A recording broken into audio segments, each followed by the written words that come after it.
Hey people, welcome to the Run Test. It's Kieran here. I've got an exciting video for you today because we've got an exclusive for you. We are the first people in the UK to get our hands on and our feet into these. These are the Cimalp X-Race trail shoes. Brand new out today, and we have had about a month to play with these. In this video, we're going to tell you whether or not we think they're any good. So watch on to find out.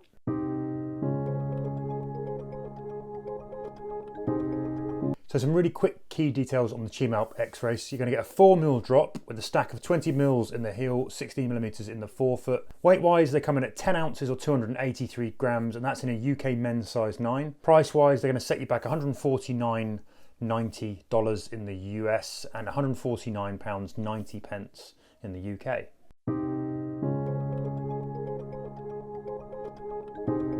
Well, this shoe has been designed for long distances, forest tracks, mountain ridges and challenging paths. It's an off-road shoe designed to deal with quite technical terrain. So let's kick off with a quick whip round of the shoe. Let's start with the midsole then. We've got a midsole that's made from a Vibram Superlight EVA foam. It's got a pretty low stack, low profile there. The uppers are made from a recycled mesh. It's actually got quite a narrow midfoot here, and Cimalp says that's basically designed to keep you locked in place when you're moving across the trails, so there's not too much kind of foot movement in the shoe. Cimalp says that moves into a wider toe box that's there to help with a bit more kind of toe splay, a bit more toe wiggle room, particularly good if you're going ultra wheel. More on that later. They've also got a pretty narrow kind of heel cup here, sort of nicely padded. There's quite a decent amount of padding that goes all the way around the heel collar, but that narrowness again is there to kind of hold the heel in place and offer a bit more support. You've also got these lateral and medial lace supports that come up around. They're locked in actually to the laces themselves, so when you lace down you're getting a good foothold across the top, and that's holding that foot nice and snug in place. Flip them over and that's perhaps where things get really interesting, because what you've got here is a Vibram Mega Grip outsole with a lug design and pattern that has been created exclusively for Cimalp. And now those deep lugs are really there to provide good traction in more difficult conditions. So this is definitely a shoe that's designed more for trail specific running rather than the road to trail that you might have seen from other shoes that have come out recently from other brands.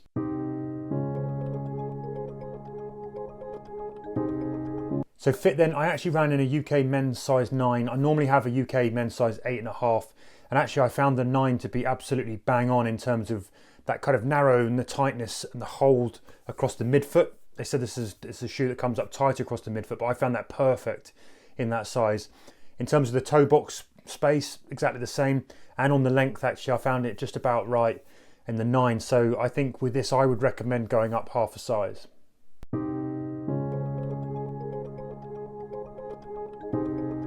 So when it comes to the run test then, I've done around 30 miles in the Cimalp X-Race. That includes a 2:10 very slow ploddy half marathon.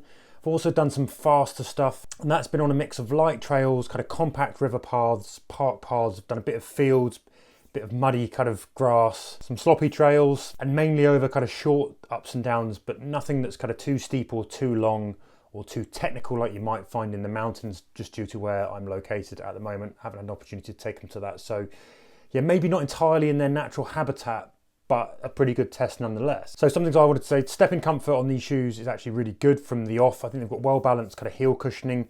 They've got well-balanced kind of tongue padding. I think, you know, I was really worried initially when I read about that kind of narrow midfoot section that Cimalp kind of highlighted and said was a positive, because I've got quite wide feet.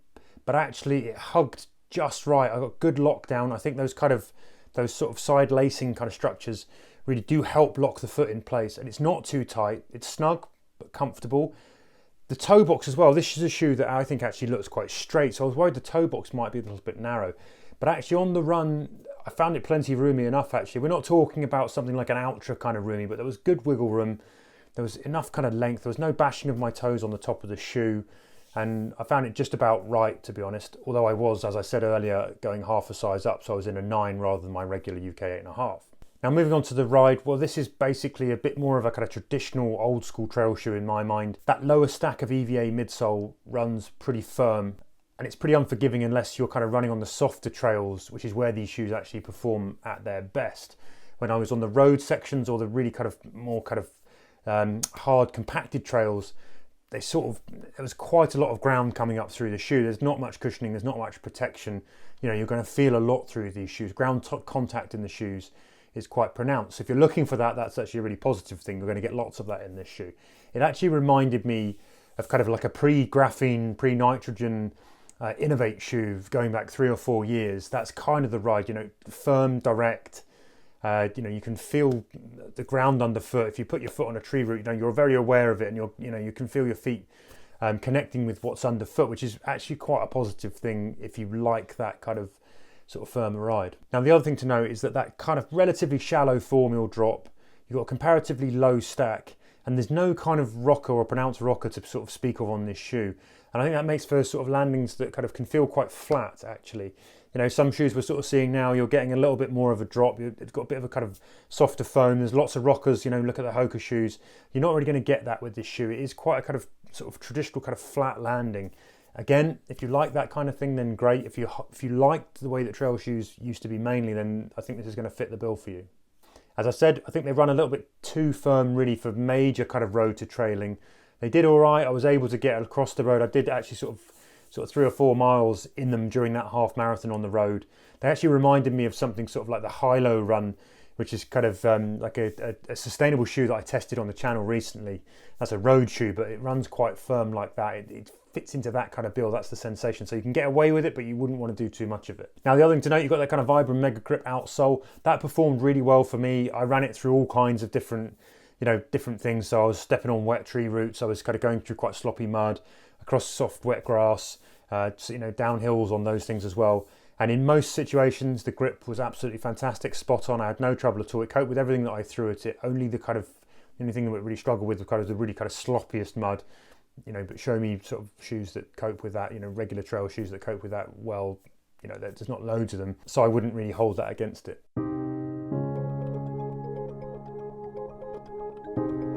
So my verdict then, well, it's a bit of a mixed one, I think, for the Cimalp X-Race. I didn't instantly fall in love with the shoe. Now, from the moment I put it on, although there was good kind of step-in comfort, you know, you can feel that firmness, and I kind of knew looking at it out the box what kind of ride this was going to have.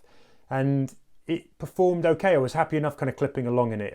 I think it's, you know, again, it's harking back to sort of some older sort of more traditional kind of trail shoes that we used to get. We're seeing kind of a move away from that with the higher stacks and the rockers and the sort of softer foams that offer a little bit more protection. You know, if you're thinking about things like the Hoka Speedgoat 5 or, you know, the Tecton X, those kind of shoes where, you know, they're offering a little bit more versatility because of the protection. This shoe doesn't really have that. You know, you're going to be doing quite a lot of the work in this, picking up your feet quite quickly. And you've got to like that kind of firm ride if you're going to enjoy this shoe. If that's not for you, and you like something with a bit more between you and the ground, even on the trails, then I think I would tend to kind of avoid this shoe. That said, I clipped along in it quite happily over that half marathon and on the other runs. It performed in a very sort of solid way, reliable, it feels durable, the grip's good. I think the comfort of the uppers and that is really nice. That was one thing that was really sort of standout for me, actually. Like, my feet overall felt wrapped and really well held, and you know, I was really happy with that part of it. On the softer trails, you know, that firmness sort of dissipates a little bit, and you know, you're clipping along, and it's a shoe that does a sort of fairly good job. You know, I think sort of Cimalp have sort of mentioned this might be something that you would want to consider for sort of trail ultras. I don't know. I think that if you are someone who buys shoes that likes to make their feet work a bit more, and you like that kind of lower stack, that lower drop, and that kind of need to sort of have kind of a quicker turnover and a bit more ground contact, then maybe the shoe would be the kind of thing that you would go for over an ultra. But for me, I feel like deep into longer miles and hours, that it might lack a bit of protection that I need and like when things can get a bit sort of ouchy down there with the feet. So yeah, verdict for me, summary is good, not great. It's another one of those, didn't wow me. It's fairly well priced, but I think if I'm putting it up against shoes, you know, some real good winners out there, like the Hoka Speedgoat 5, some other really good kind of road to trail shoes, some more livelier race shoes, you know, even like the North Face Vective Pro, those kinds of things. There are livelier shoes and more interesting shoes going. If you really like it old and traditional, then this will be a shoe for you. But for me, it was like a 50-50. So yeah, it's not one that I would instantly kind of say, go out and buy it. So there you have it. That has been my exclusive UK review of the Cimalp X-Race trail shoe. Hope you've enjoyed the video. If you have any questions about this shoe, hit us up in the comments below. Don't forget to like and subscribe and ring the bell. That really helps support the channel, helps us make more content, more videos like this, more shoe reviews, which hopefully helps you find the shoes that you really need and like. If you're interested in trail shoes, we've just done a video of road to trail shoes, our favourite picks at the moment of road to trail shoes. You'll be able to find that on the channel right about now. Otherwise, it's been a real pleasure to take you through these new Cimalp shoes. I hope to see you again soon on the Run Testers for more shoes and running gear reviews. Happy running, everyone. Good luck with whatever it is that you're trying to achieve.